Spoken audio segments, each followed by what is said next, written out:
Okay, mga kapatid, ngayong umagang ito, samahan ninyo ako para magdedicate po ng isang bata sa Panginoon. Okay, outfit check muna si Pastor. Akala nyo kayo lang marunong mag-outfit check, ha? Ayan, oh, napaka-pogi naman ng Pastor na to. At syempre, hindi natin makakalimutan yung spiritual check. Panginoon, tulungan mo po ako sa umagang ito, maging matagumpay ang iyong gawain. In Jesus' name, Amen. Okay, tara na po, tara na, ready na.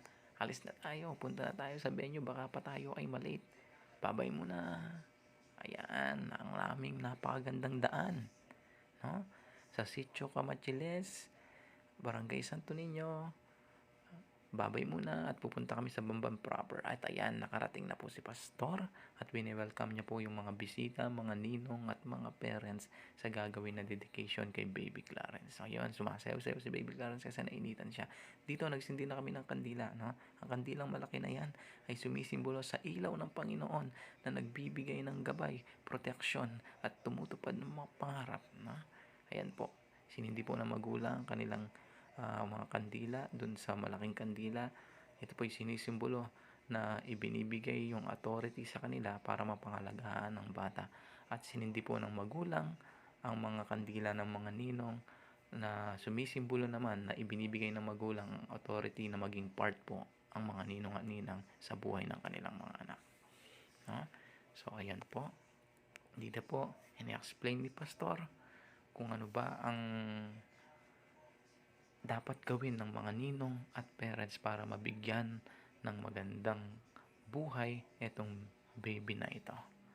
No? Ayan, napatulala si Pastor. Ay, sorry, picture po pala. Okay, dito nag-take na lang po kami ng mga pictures, no? At dito po makikita niyo po, binuhusan ko po dyan ng langis si baby bago siya i-dedicate sa Panginoon. At ayan, itinaas na po namin siya ni daddy niya. Malaki po kasi si baby kaya nagpatulong po ako sa daddy niya. At pagkatapos po ng pagtalaga sa kanya, pinag-pray po namin ng kanyang mga magulang. At ayun na po, patapos na po. At yan po ay pauwi na po ako. No? At ayan po ang aming magandang daan. Ayan, malapit na po ako sa bahay. Welcome again, Sitio Camachiles, Barangay Santo Niño. Ang aming magandang daan. Ayan na po ang aming bahay, yung kulay blue na bubong. Welcome po sa automatic namin gate. Ayan, yung yero na gate. Nandito na po ako sa bahay. At ayan na, pahinga ka na, clicky. At ayun na nga po, sumilip ang aking magandang asawa. Tinignan niya kung sino ang pogi na dumating. Babay po.